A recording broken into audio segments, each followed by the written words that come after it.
Ẹ káàbọ̀ padà sórí ètò Moment of Truth. Welcome back to the program Moment of Truth. Ní abala kejì tí a wà yìí. In the second part we are. Bí ẹ bá ṣẹ̀ǹda pọ̀ mọ́ iṣẹ́ ìránṣẹ́ yìí. If you are just joining us. Àkọlé ọ̀rọ̀ Ọlọ́run tí Olúwa fi rán wa sí gbogbo ènìyàn. The topic of God's word that has been sent to everyone. Ó ní Is ìdí tí a gbọ́dọ̀ jẹ́ tó dúró sí nínú àdúrà. the reasons you must be steadfast in prayer. Ìdí nìyí tí a gbọ́dọ̀ jẹ́ aládùúrà. That's the reason you must be prayerful. Arákùnrin àti arábìnrin. Brethren, men and women. Ó ní program tí a ti ń bá bọ̀. That's the program we've started. Bá mi wá nǹkan fìdílé ní abala kejì Get yìí. yourself a seat of this second part. Nígbà tá a tẹ̀síwájú ní ọ̀rọ̀ Ọlọ́run. While we progress in God's word. Ẹ bá mi wo Genesis 37 verse 19 and 20. Join us in this book of Genesis chapter 37 verses 19 and 20. Ẹgbọ́n tí ó wí. Wọ́n sì wí fún ara wọn pé. And they said to one another, Wò ó, Behold, alálàní ń bọ̀. this dreamer cometh. Nísinsìnyí ẹ wá, Come now therefore, ẹ jẹ́ kí a pa á, and let us slay him, kí a sì wọṣọ sínú ọ̀kan nínú ihò wọ̀nyí. and cast him into the sun pit. Àwa ó sì wí pé And we will say, ẹranko búburú ni ó pa jẹ. some evil beast has Àwa devoured him, ó sì máa wo bí àlá rẹ̀ yóò ti rí. and we shall see what become of his dreams. Hallelujah. Hallelujah. Èmi ò mọ ibi tí o ti ń wò mí. I don't know where you are viewing me. Mi ò mọ ibi tí ẹ ti ń gbọ́ ìrere I yìí. don't know where you are listening to this Wọ́n gospel. níbikíbi tí ẹ ti ń gbọ́. But anywhere you are, Ẹ wo oore ọ̀fẹ́ láti a ní ní orílẹ̀-èdè yìí. look at this substantial grace we have in this nation. Arákùnrin àti arábìnrin. Brethren, men and women. Ọ̀pọ̀lọpọ̀ ní òbíkítà láti jẹ́ aládùúrà. So many people did not even caution to be prayerful. Ìdí ni tí ọ̀rọ̀ wọn fi rí bí ó ṣe rí. That's the reason their matter looks as it is. Bíbélì wípé The Bible says, ó nígbà tí wọ́n sì rí Jósẹ́fù lókèrè. he said when they started Joseph afar, Àwọn ẹ̀gbọ́n rẹ̀ lára rẹ̀. his brothers envied him. Wọ́n ń wá ọ̀nà àti pa á. They are looking for a way to slay him. Wọ́n ń wá bọ́n ti fẹ́ paná ògùn yẹn mọ́ They lára. are looking for the way to quench the glory in him. Wọ́n ń wá láti gbaṣọ ògo kúrò lọ́rùn They rẹ̀. are looking for a way to take the glorious garment of him. Bàbá màmá. Sons and mass, Ìdí ni tó gbọ́dọ̀ jẹ́ aládùúrà. that's the reason we must be steadfast in prayer. Tí èèyàn bá dúró nínú àdúrà sísìn. If one is not steadfast in prayer, Àti gòkè láyé á fẹ́ nira díẹ̀ o. I think greater heights in life is somehow difficult. Ìtàn Jósẹ́fù ti ara mẹ́nu báyìí. That story of Joseph that we started, Bí ẹ bá ka ìtàn yẹn dáadáa. if you read further in that story, Nígbà tí ó dé ọ̀dọ̀ wọn. when he gets to them, Bíbélì ni wọ́n bọ́ aṣọ alárànbarà ọrùn the rẹ̀. Bible said that they offload the glorious garment of him. Ìdí ni tí aṣọ fi ṣe pàtàkì nínú ayé ẹ̀dá. That's the reason clothes is very important in one's Èyí life. jẹ́ màsírí agbára kan. That has been efficacy of the power. Ṣùgbọ́n ibẹ̀ kọ́ la ń lọ lónìí. But that's not where we are going Ó today. nígbà tí wọ́n rí They i. said when they saw him, Nítorí ó jẹ́ alálàá. because he's a dreamer, Pé ẹni tí Ọlọ́run máa gbéga láyé ni. because they know that you'll be elevated in life. Bíbélì ni wọ́n ṣe ìpàdé nítorí rẹ̀. The Bible said that they held a meeting for his sake. Wọ́n ń wá ọ̀nà láti bọ́ aṣọ ògo yẹn They lọ́rùn are rẹ̀. looking for the way to hold the glorious garment of him. Eventually wọ́n rí aṣọ yẹn bọ́. Eventually they later off it. Ìdí ni tí ọmọkùnrin fi ń rìn àwọn ìrìn àjò tí ó rìn. That's the reason this man journeyed the journey. Bàbá màmá. Sons and mass, Tó bá fẹ́ kí ìran àlá rẹ kó wá sí ìmúṣẹ. if you want your dream come true, Ó gbọ́dọ̀ jẹ́ aládùúrà. you must know how to pray. A gbọ́dọ̀ mọ bí a ṣe ń gbàdúrà. You must learn to pray. Torí ayé tí a wà yìí. Because this world we have Ó kún fún àwọn ènìyàn ìkà. is very full of devilish Ó people. kún fún àwọn ènìyàn ibi. It's very full of evilish Àwọn tí people. kì í fẹ́ kí ológo kí ó rí ògo The lò. people that doesn't want glorious child to use their glory. Àwọn tí ó kàn fẹ́ kí èèyàn dé ipò ọlá. People that don't want people to attain their glorious place. Ìdí nìyí That's the reason tó fi gbọ́dọ̀ gba ìmọ̀ràn yìí. that you must stick to this advice. Bó o bá máa dúrà gbà, If you don't know how to pray, mo fẹ́ kó o lọ I kọ́. want you to go learn. Torí pé ọ̀pọ̀lọpọ̀ ọmọ ológo Because so many glorious destiny child, láyé ti yà ń wèrè they dànù. have already run them mad. Ìmí ìrìn lọ kò mọ̀nà lé Some mọ́. people just go astray. Ní orúkọ Jésù In Násárẹ́tì, Jesus' name of Nazareth, alágbá òkùnkùn ayé, the evilish world of the world. wọn ò ní paná ògo mọ́ ọ lára. Àmín. not quench your glory. Níbi tó ti ń wò mí, Wherever you are viewing me, gbogbo ẹ̀yin ọmọ ológo tó ń wò mí lọ́wọ́lọ́wọ́, your glorious destiny child looking at me now. ayé ò ní paná ògo mọ́ ọ lára. Àmín. He will not quench your glory. Ìràwọ̀ rẹ tán ní kó wá tàn láyé, That your star, you are told to shine in the kò ní world. dòkú mọ́ ọ lára. Àmín. Àmín Jésù. Wọn ò ní gbògbó yẹn mọ́lẹ̀. May they not bury the glory. Ìdí nìyí, That's the reason. gẹ́gẹ́ bí ọmọ Ọlọ́run, Child of God, Olúwa rán mi sí ọ. God sent me to you. Ẹ lọ kọ́ bí a ṣe ń gbàdúrà, God learn to pray. yóò sì dára fún wa. Shall be well with us. Ẹ jẹ́ ká tún wo inú ìwé mímọ́. Let's check the Holy Book. Mo wà nínú ìwé Sámúẹ́lì kínní, I'm in the book of 1 Samuel. orí kejì, 1 Samuel chapter 2, ẹsẹ̀ ọgbọ̀n àti ìkẹtàléníọgbọ̀n. verses 30 and verses 33. Ẹgbọ́n tí ìwé mímọ́ yìí sọ fún wa. Listen to what the Holy Book says. Nítorí náà Olúwa Ọlọ́run Ísírẹ́lì wí pé Wherefore the Lord God of Israel said, èmi ti wí ní tòótọ́ pé I said indeed ilé rẹ àti ilé bàbá rẹ that your house and your father's house yóò máa rìn níwájú mi títí. shall walk before me forever. ṣùgbọ́n nísinsìnyí But now olúwa wí pé the Lord said, kí a má rí i. be it far from me. àwọn tí ó bu ọlá fún mi lèmi yóò bu ọlá For fún. them that honor me will have honor, àti àwọn tí kò kà mí sí ni èmi yóò sọ di aláìkàsí. and they that despise me may be delighted esteem. kíyèsí Behold, ọjọ́ wọn ní ń bọ̀ wá the days come tí èmi yóò ké irú rẹ kúrò that I will cut off your hand àti irú bàbá rẹ. and the hand of your father's yóò house. sì sí arúgbó kan nínú ilé There rẹ. shall not be an old man in your house, ìwọ yóò rí wàhálà nínú àgọ́. and thou shalt see an enemy in habitation. nínú gbogbo ọlá àti ọlọ́run yóò fi fún Ísírẹ́lì. In all the wealth which God gives to Israel, kì yóò sì sí arúgbó kan nínú ilé rẹ láéláé. and there shall not be an old man in your house forever. ọkùnrin tí í ṣe tìrẹ, And the man of thou, ẹni tí èmi kì yóò ké kúrò ní ibi pẹpẹ mi, who I shall not cut off my altar, yóò wà láti máa pọ́n ọ lójú, shall be to consume your heart, láti máa bà ọ́ nínú jẹ́. and to grave your heart. gbogbo irú ọmọ ilé rẹ All your increase ni yóò kú ní àbọ̀ ọjọ́ wọn. shall die in the flower of their age. hallelujah. Hallelujah.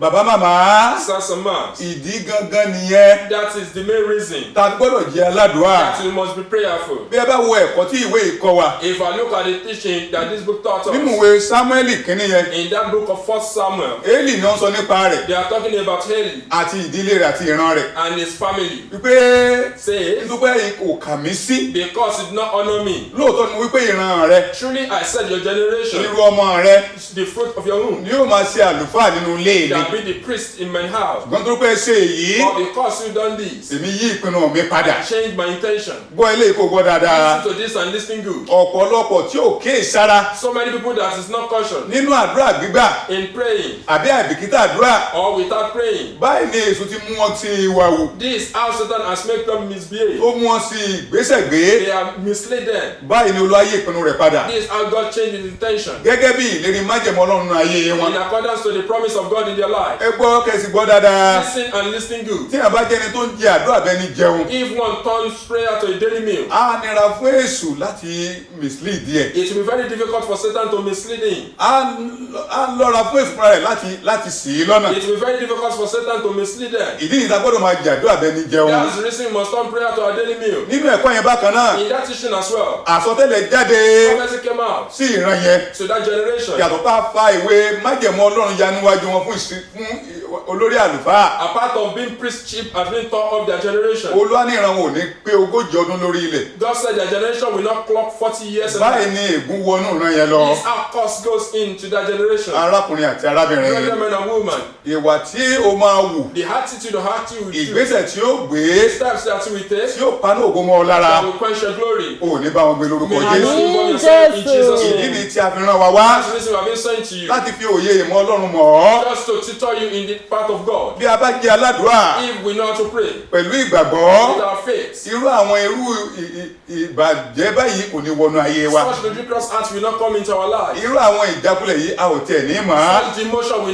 we not even know them. báyìí ni apakádàrá ògo Élì àti ìdílé rẹ̀ àti ìran rẹ̀ apàdà This how his and generation destiny was changed nítorí pé wọn ò kíyè sára because they were not careful, torí pé wọn ò rí àdúrà gẹ́gẹ́ bí ọ̀nà àbáyọ because they did not see prayer as the way out. ìdílé ìránṣẹ́ Ọlọ́run ni àwọn tí à ń sọ nípa rẹ̀ yìí o They are priestly family. Bíbélì ni wọ́n ń jẹun bí jẹ̀sẹ̀ bí ẹni jẹun Bible said that they are eating sin in form of meal. àrà tó wọ àwọn ọmọ rẹ̀ náà dá nínú ilé Ọlọ́run ní orúkọ Jésù Násárẹ́tì In Jesus' name of Nazareth, gbogbo ègún àsọtẹ́lẹ̀ sórí ìṣẹ̀dá wa all the cost on our destiny, Olúwa yí ìpinnu yẹn padà God change them in Jesus' name. Olúwa súre fún wa God bless us. bákan náà tí o bá ń gbọ́ mi Likewise, if you are listening to me, àkọlé ọ̀rọ̀ Ọlọ́run tí a ti ń bá bọ̀ the topic of the word of God that we ìdí tá a started, gbọ́dọ̀ dúró ṣinṣin nínú àdúrà the reasons we must steadfast in prayer. ẹ já wo ẹsẹ̀ yìí náà bákan náà Let us check this verse as mo well. wà ní ìwé Jóòbù I'm in the book of Job, orí kẹtàdínlọ́gbọ̀n Job chapter 27, ẹ wo ẹsẹ̀ kẹtàlá àti kẹrìnlá verses 13 and ẹ 14. gbọ́ tí ìwé mímọ́ ìwé Said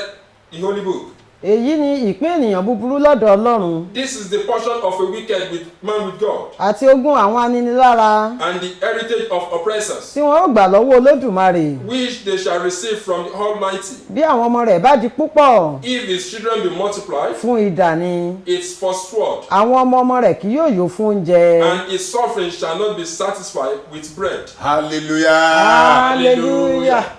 bí a bá ń sọ nípa ìdúróṣinṣin nínú àdúrà, When we are talking about this steadfast in prayer, àdúrà ní agbára púpọ̀ o, prayer is very powerful. ṣùgbọ́n ọ̀pọ̀lọpọ̀ ò tilẹ̀ mọ̀ ọ́, But so many people did not notice this. wọn ò tiẹ̀ kà á sí. They don't even take it as a good thing. ìwé Jóòbù yẹn wípé That scripture of Job èyí says, ni ìpín ènìyàn búburú this is the portion of the wicked, èyí tí wọ́n gbà láti ọ̀dọ̀ Ọlọ́run wá. in which they shall receive from God. bí àwọn ọmọ wọn bá di púpọ̀, Even if their fruit is multiplied, fún idà àti ìyàn ni. is for sword and famine. arákùnrin àti arábìnrin, Brethren and women, bí a bá ti ara ènìyàn búburú jáde, if one being born out of the wicked one, bí òbí tó bí èèyàn bá jẹ́ ìran búburú, if someone's parents are of wicked people, téèyàn wá mọ bí èèyàn ṣe ń gbàdúrà, and one did not know how to pray, báwo ni ìran yìí ò ti ní ṣẹlẹ̀ sí ìṣẹ̀dá ènìyàn? how will this prophet will not fulfill on that person? ó ní èyí ni ìpín àwọn ènìyàn búburú He said, this is the portion of the wicked one, èyí tí wọ́n gbà lọ́wọ́ Ọlọ́run ọ̀gá ògo. in which they shall receive from God Almighty. wọ́n bá bí ọmọ, He said, if they give birth, fún idà ni, he said, it's for sword, fún ìyàn ni. it's for famine. arákùnrin àti arábìnrin, Brethren and women,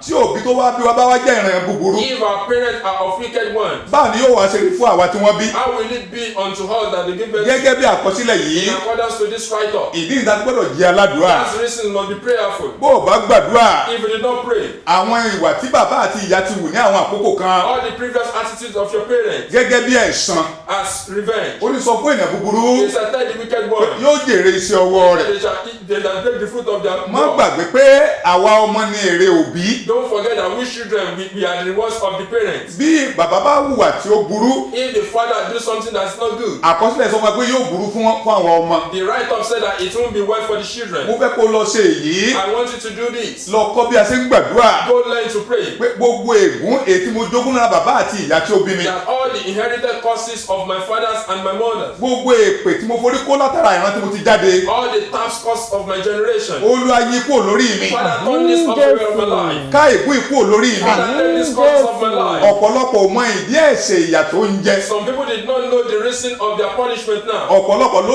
di ẹni tó ní ìpín Some people has been a partaker tó jẹ́ ìpín búburú. in which evil portion. àwọn kan máa ń pè ní kádàrá. Some people call it destiny. ọ̀pọ̀lọpọ̀ ló yan kádàrá ibi láti ara òbí wá. So many people has been destined of evil from their parents. ìdí ni tó fi ń gbé ìgbésí ayé ìnira. That's the reason they are living a cheap life. bí o bá jẹ́ ọ̀kan nínú àwọn tó ń gbọ́ mi lọ́wọ́lọ́wọ́, If you make one of the listeners at the moment, ẹ jẹ́ ká lọ kọ́ bí a ṣe ń màdúrà gbà. let's go learn how to pray. torí pé àdúrà ń fúnni ní ìṣẹ́gun. Because prayer gives one victory. àdúrà máa yọ ni kúrò nínú ọ̀fìn. Prayer will take one out of them. àdúrà ló yọ Pétà kúrò nínú túbú. It was prayer that took Peter out of the prison. Pọ́ọ̀lù àti Sílà, àdúrà ló yọ wọ́n kúrò nínú ìgbèkùn yẹn. Paul and Silas as well, it was prayer that takes them out of the captive. bí wọn náà bá kọ́ bí a ṣe ń gbàdúrà, If you to go learn how to pray. mi ò mọrú kádàrá ibi tó wà nínú ayé rẹ. I don't know the kind of evil destiny on your life. alágbára ni Ọlọ́run, God is powerful God. elétí ìgbàròyé ni He hearkens to people's ó ti tán prayer. láti ra ìgbà rẹ padà. He said to redeem your life. ohun tá à ń sọ ni wípé What are we saying? kí ló ń là kọjá. What are you going through? lọ kọ́ bí a ṣe ń gbàdúrà, Go learn to pray. lọ mọ bí a ṣe ń gbàdúrà, Go learn to pray. lọ dúró sínú àdúrà. Go steadfast in prayer. torí pé àdúrà ní agbára, Because prayer is powerful. especially àdúrà ìgbàgbọ́. Essentially prayer of faith. mo gbàdúrà I pray. ní abẹ́ àjàgà tí ó wà, Under the bondage you are. ní abẹ́ ìgbèkùn tí ó wà, Under captive you are. Ọlọ́run fà ọ́ jáde. Àmín Olúwa fà ọ́ Jésù. jáde. Àmín. arákùnrin àti arábìnrin, Brethren and women. a lè fi àdúrà yí kádàrá ìpín búburú, a lè fi yí padà. We can use prayer to change bad destiny. gbogbo wa la mọ ìtàn Jábésì We dáadáa. are all familiar to the story of Jabez. Bíbélì ní ọmọ ìbànújẹ́ ni. The Bible said that he's a sorrowful child. inú ìbànújẹ́ ni ìyá rẹ̀ bí. He was being born in sorrow. ṣùgbọ́n tó kó gbàdúrà, But because he prayed, báyìí la yí ìpín yẹn padà. that is how that destiny changed. ó wá dẹni tó ń bọ́ gbogbo ìdílé. He now began to feed all the family. ó dẹni tí gbogbo ìdílé ń wojú rẹ̀ kán tó jẹ kán tó mu. He now becomes someone that people bow and tremble before. ẹ jẹ́ ká ìmájì báyìí. Let's imagine like tí this. ò bá mọ bí a ṣe ń gbàdúrà What ńkọ́, of if he did not know how to pray? báyìí ni yóò kú sínú ìṣẹ́ àti òṣì yẹn. This is how he will die in this lack and affliction. ìdí ni tó lọ́ọ́ fi rán mi sí ọ. That's the reason God sent me to you. ẹ jẹ́ ká lọ kọ́ bí a ṣe ń gbàdúrà. Let's go learn to pray. ní báyìí Now, a lọ mú gbogbo wa sí ìdánudúró we shall wrap everything up fún ọ̀sẹ̀ títí di ọ̀sẹ̀ tó ń bọ̀. till next week. Ṣùgbọ́n ká tó dánu dúró, But before we stop this, ẹ bá mi gbé omi yín sí iwájú tẹlifíṣàn yín. place your water before a TV set. Bá mi gbé òróró rẹ síwájú tẹlifíṣàn náà bákan náà. Place your oil before a TV set as well. Ìwọ tí kò sí omi níbi tí o wà bí òróró, You that don't have your water or your oil where you are, fi ìgbàgbọ́ náwó rẹ síwájú tẹlifíṣàn yẹn. place your palm before your TV set with your faith. Nígbà tá a tẹríba fún àdúrà, When we bow for prayers. bàbá wa àti Ọlọ́run wa, Kábíyèsí. Our Father and our God, ayérayé Ọlọ́run ọ̀rọ̀, Almighty God of Bàbá. war, a ti rán ọ̀rọ̀ ìmọ́lẹ̀ náà sínú ayé you wọn send that word of light into their life. láti jẹ́ kó mọ òtítọ́ àti òdodo tó wà nínú àdúrà To let them to know the truth and the facts in prayer. àti ìdí tó fi gbọ́dọ̀ jẹni tí ó ń dúró ṣinṣin nínú àdúrà. The reason they must be steadfast in prayer. Wọ́n ti gbọ́, They've had this. jẹ́ kí ọ̀rọ̀ náà kó ráyè nínú ayé wọn. Àmín Jésù. Wọ́n ṣe gbé ìgbésẹ̀ náà nínú àdúrà náà, And they are taking step in that prayer. Ọlọ́run ràn wọ́n lọ́wọ́. Àmín Jésù. Kò ti rí bẹ́ẹ̀, Àmín. kò ní yí padà. It changes not. Jésù agbára wa. Àmín. Amen. Àmín lórúkọ In Jesus' Ó ní name. ẹ bá mi kí hallelujah. Hallelujah. Bí o bá wà lára àwọn tó ń jẹ àǹfààní orí ọ̀fẹ́ yìí, bá mi kí hallelujah. Hallelujah. Ọ̀rọ̀ Ọlọ́run náà láti gbọ́ yìí Write this word of God. ní agbára By Ọlọ́run the special grace of God. ní ọ̀sẹ̀ tó ń bọ̀. Next week, Ẹ bá wa pàdé bákan náà lórí ìkànnì yìí meet us on this station. nípa àkọ̀tún agbára ọ̀rọ̀ Ọlọ́run mìíràn. Another dimension, powerful word of God. Ẹ lè bá wa polongo ẹ̀ fáwọn ẹlòmíràn You can help us spread this for others as wípé well. àǹfààní ńlá ni fún gbogbo ẹ̀dá. Because this is a great opportunity to Ó everyone. ní àǹfààní láti máa gbọ́ ìrere You yìí. have access to this Mo ministration. gbàdúrà bí ẹ ṣe ń gbọ́, I pray as you are listening, yóò máa sèso inú ayé Àmín yìí. you the fruit in your life. Jésù. Èmi ni pásítọ̀ Àmọ̀wó I am Pastor Amao, Bílí Gbádébọ̀ Billy Gbadebo, láti inú ìjọ New Covenant Cherub and Seraphim, from the church New Covenant Cherubim and Seraphim, Mountain of Salvation, Mountain of Salvation. èyí tí a kalẹ̀ sí nọ́mbà 30 Àrídẹ́gbé Street, They are settled at number 30 Aridegbe Street, Asájọ Estate Olóògbé Èbúté Ìkòròdú. Asajon Estate, Olodo Ebute. Ibẹ̀ ló bá ti rán wa jáde sí gbogbo ayé. That's where we are. Yóò sì dára fún yín. It shall be well with you. Wọ́n yóò mú òtítọ́, You shall know the truth, òtítọ́ yóò sọ ẹ́ di òmìnira. and the truth shall set you free. Amen. Amen.